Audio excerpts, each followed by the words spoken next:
लीजिए सुनिए मुंशी प्रेमचंद की कहानी यही मेरा वतन, मेरे यानी अंकित सिंह के साथ। आज पूरे 60 बरस के बाद मुझे अपने वतन, प्यारे वतन का दर्शन फिर नसीब हुआ। जिस वक्त मैं अपने प्यारे देश से विदा हुआ और किस्मत मुझे पश्चिम की तरफ ले चली, मेरी उड़ती जवानी थी। मेरी रगों में ताज़ा खून दौड़ता था और सीना उमंगों और बड़े बड़े इरादों से भरा हुआ था। मुझे प्यारे हिंदुस्तान से किसी जालिम की सख्तियों और इंसाफ के ज़बरदस्त हाथों ने अलग नहीं किया था। नहीं, जालिम का जुल्म और कानून की सख्तियाँ मुझसे जो चाहें करा सकती थीं, मगर मेरा वतन मुझसे नहीं छुड़ा सकती। यह मेरे बुलंद इरादे और बड़े बड़े मंसूबे थे जिन्होंने मुझे देश निकाला दिया। मैंने अमेरिका में खूब व्यापार किया, खूब दौलत कमाई और खूब ऐश किए। भाग्य से बीबी भी ऐसी पाई जो अपने रूप में बेजोड़ थी, जिसकी खूबसूरती की चर्चा सारे अमेरिका में फैली हुई थी और जिसके दिल में किसी ऐसे ख्याल की गुंजाइश भी न थी जिसका मुझसे संबंध न हो। मैं उस पर दिलो जान से न्यौछावर था और वह मेरे लिए सब कुछ थी। मेरे 5 बेटे हुए, सुंदर, हृष्ट पुष्ट और नेक, जिन्होंने व्यापार को और भी चमकाया और जिनके भोले नन्हे बच्चे उस वक्त मेरी गोद में बैठे हुए थे जब मैंने प्यारी मातृभूमि का अंतिम दर्शन करने के लिए कदम उठाया। मैंने बेशुमार दौलत, वफादार बीवी, सपूत बेटे और प्यारे प्यारे जिगर के टुकड़े, ऐसी ऐसी अनमोल नेमतें छोड़ दी, इसलिए कि प्यारी भारत माता का अंतिम दर्शन कर लूं। मैं बहुत बूढ़ा हो गया था, 10 और हो तो पूरे 100 बरस का हो जाऊं। और अब अगर मेरे दिल में कोई आरज़ू बाकी है तो यही कि अपने देश की खाक में मिल जाऊं। यह आरज़ू कुछ आज ही मेरे मन में पैदा नहीं हुई है, उस वक्त भी थी जबकि मेरी बीवी अपनी मीठी बातों और नाजुक अदाओं से मेरा दिल खुश किया करती थी। जबकि मेरे नौजवान बेटे सवेरे आकर अपने बूढ़े माँ बाप को अदब से सलाम करते थे, उस वक्त भी मेरी जिगर में एक कांटा सा खटकता था और वह कांटा यह था कि मैं यहाँ अपने देश से निर्वासित हूँ। यह देश मेरा नहीं है, मैं इस देश का नहीं हूँ। धन मेरा था, बीवी मेरी थी, लड़के मेरे थे और जायदादें मेरी थीं, मगर जाने क्यों मुझे रह रहकर अपनी मातृभूमि के टूटे फूटे झोपड़े, 4-6 बीघा मौरूसी ज़मीन और बचपन के लंगोटिया यारों की याद सताया करती थी। और अक्सर खुशियों की धूमधाम में भी यह ख्याल चुटकी लिया करती कि काश अपने देश में होता। मगर जिस वक्त बम्बई में जहाज से उतरा और काले कोट पतलून पहने, टूटी फूटी अंग्रेजी बोलते मल्लाह देखें, फिर अंग्रेजी दुकानें, ट्रामवे और मोटर गाड़ियां नजर आईं, फिर रबड़ वाले पहियों और मुंह में चुरूड़ ताबे आदमियों से मुठभेड़ हुई, फिर रेल का स्टेशन और रेल पर सवार होकर अपने गांव को चला, प्यारे गांव को जो हरी भरी पहाड़ियों के बीच में आबाद था, तो मेरी आंखों में आंसू भर आए। मैं खूब रोया क्योंकि यह मेरा प्यारा देश न था। यह वह देश न था जिसके दर्शन की लालसा हमेशा मेरे दिल में लहरें लिया करती थी। यह कोई और देश था, यह अमेरिका था, इंग्लिस्तान था, मगर प्यारा भारत नहीं। रेलगाड़ी जंगलों, पहाड़ों, नदियों और मैदानों को पार करके मेरे प्यारे गांव के पास पहुंची, जो किसी ज़माने में फूल पत्तों की बहुतायत और नदी नालों की प्रचुरता में स्वर्ग से होड़ करता था। मैं गाड़ी से उतरा तो मेरा दिल बांसों उछल रहा था। अब अपना प्यारा घर देखूंगा, अपने बचपन के प्यारे साथियों से मिलूंगा। मुझे उस वक्त यह बिल्कुल याद न रहा कि मैं 90 बरस का बूढ़ा आदमी हूँ।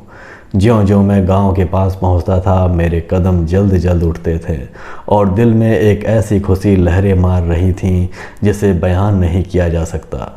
हर चीज़ पर आंखें फाड़ फाड़ कर निगाह डालता। आह, यह वह नाला है जिसमें हम रोज़ घोड़े नहलाते और खुद गोते लगाते थे, मगर अब इसके दोनों तरफ कांटेदार तारों की चारदीवारी खींची हुई थी और सामने एक बंगला था जिसमें 2-3 अंग्रेज बंदूक लिए इधर उधर ताक रहे थे।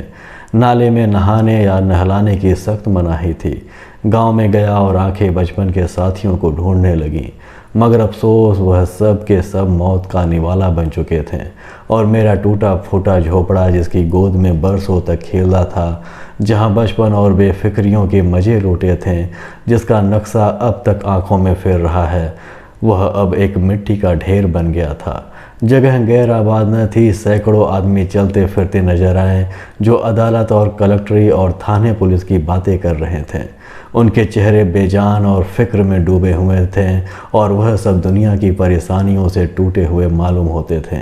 मेरे साथियों से हृष्ट पुष्ट सुंदर गोरे चिट्टे नौजवान कहीं न दिखाई दिए। वह अखाड़ा जिसकी मेरे हाथों ने बुनियाद डाली थी, वहाँ अब एक टूटा फूटा स्कूल था और उनमें गिनती के बीमार शक्ल सूरत के बच्चे जिनके चेहरों पर भूख लिखी थी, चिथड़े लगाए बैठे ऊँघ रहे थे। नहीं, यह मेरा देश नहीं है। यह देश देखने के लिए मैं इतनी दूर से नहीं आया। यह कोई और देश है, मेरा प्यारा देश नहीं।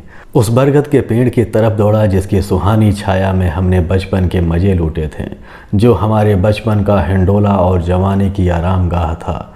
इस प्यारे बरगद को देखते ही रोना सा आने लगा और ऐसी हसरत भरी तड़पाने वाली और दर्दनाक यादें ताज़ा हो गई कि घंटों ज़मीन पर बैठकर रोता रहा।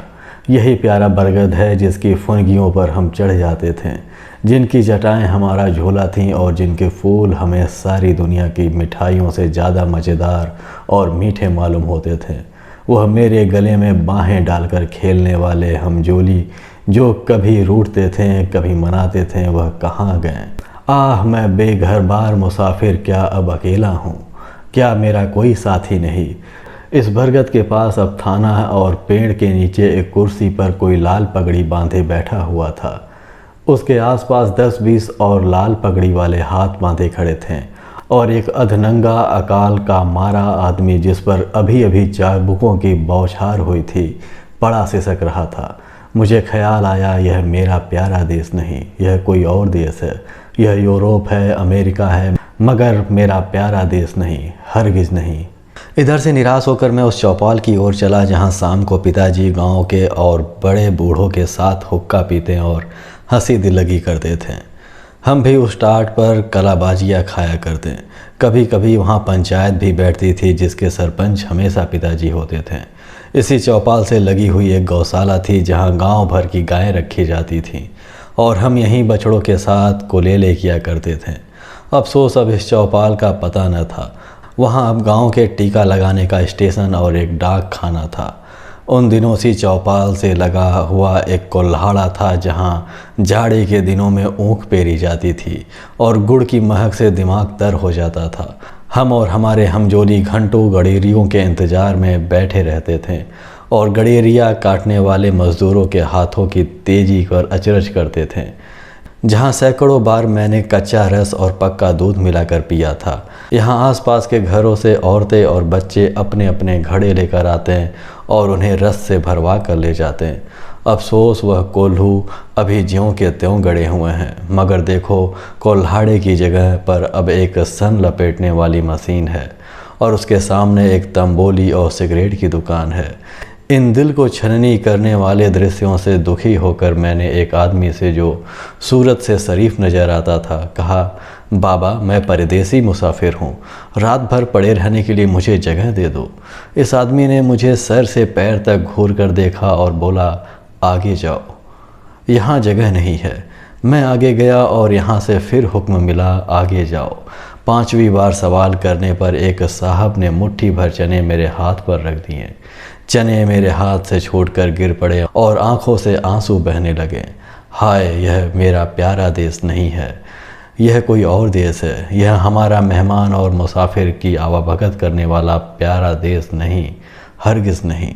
मैंने एक सिगरेट की डिबिया ली और एक सुनसान जगह पर बैठकर बीते दिनों को याद करने लगा कि यकाएक मुझे उस धर्मशाला का ख्याल आया जो मेरे परदेश जाते वक्त बन रहा था। मैं उधर की तरफ लपका कि रात किसी तरह वहीं काटूं, मगर अफसोस, हाय अफसोस, धर्मशाला की इमारत ज्यों की त्यों थी, लेकिन उसमें गरीब मुसाफिरों के रहने के लिए जगह न थी। शराब और शराबखोरी, जुआ और बदचलनी का वहाँ अड्डा था। यह हालत देखकर बरबस दिल में एक ठंडी आह निकली। मैं ज़ोर से चीख उठा, नहीं नहीं और 1000 बार नहीं, यह मेरा वतन, मेरा प्यारा देश, मेरा प्यारा भारत नहीं है।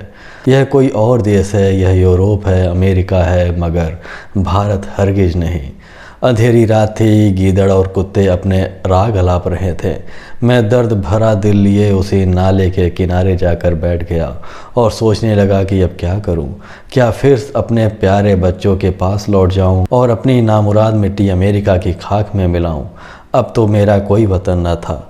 पहले मैं वतन से अलग ज़रूर था, मगर प्यारे वतन की याद दिल में बनी हुई थी। अब बेवतन हूँ, मेरा कोई वतन नहीं। इसी सोच विचार में बहुत देर तक चुपचाप घुटनों में सिर दिए बैठा रहा। रात आंखों ही आंखों में कट गई। घड़ियाल ने 3 बजाए और किसी के गाने की आवाज़ कानों में आई। दिल ने गुदगुदाया, यह तो वतन का नगमा है, अपने देश का राग है। मैं झट उठ खड़ा हुआ। क्या देखता हूँ कि 15-20 औरतें, बूढ़ी कमज़ोर, सफ़ेद धोतियाँ पहने, हाथों में लोटे लिए स्नान को जा रही हैं और गाती जाती हैं, प्रभु मेरे अवगुण चित्त न धरो। इस मादक और तड़पा देने वाले राग से मेरे दिल की जो हालत हुई, उसका बयान करना मुश्किल है। मैंने अमेरिका की चंचल से चंचल, हंसमुख से हंसमुख सुंदरियों की आलाप सुनी थी और उनकी जवानों से मोहब्बत और प्यार के बोल सुने थे, जो मोहक गीतों से भी ज़्यादा मीठे थे। मैंने प्यारे बच्चों के अधूरे बोलों और तोतली बानी का आनंद उठाया था। मैंने सुरीली चिड़ियों का चहचहाना सुना था, मगर जो लुत्फ़, जो मज़ा, जो आनंद मुझे गीत में आया, वह ज़िंदगी में कभी और हासिल न हुआ था। मैंने खुद गुनगुनाना शुरू किया, प्रभु मेरे अवगुण चित्त न धरो। तन में हो रहा था कि फिर मुझे बहुत से आदमियों की बोलचाल सुनाई पड़ी और कुछ लोग हाथों में पीतल के कमंडल लिए शिव शिव, हर हर, गंगे गंगे, नारायण नारायण कहते हुए दिखाई दिए। मेरे दिल ने फिर गुदगुदाया, यह तो मेरे देश, प्यारे देश की बातें हैं। मारे खुशी के दिल बाग बाग हो गया। मैं इन आदमियों के साथ हो लिया और 1, 2, 3, 4, 5, 6 मील पहाड़ी रास्ता पार करने के बाद हम उस नदी के किनारे पहुँचे जिसका नाम पवित्र है। कुछ और लोग वेद मंत्र सस्वर पढ़ रहे थे। मेरे दिल ने फिर गुदगुदाया और मैं ज़ोर से कह उठा, हाँ हाँ, यही मेरा देश है, यही मेरा प्यारा वतन है, यही मेरा भारत है। और इसी के दर्शन की, इसी की मिट्टी में मिल जाने की आरज़ू मेरे दिल में थी।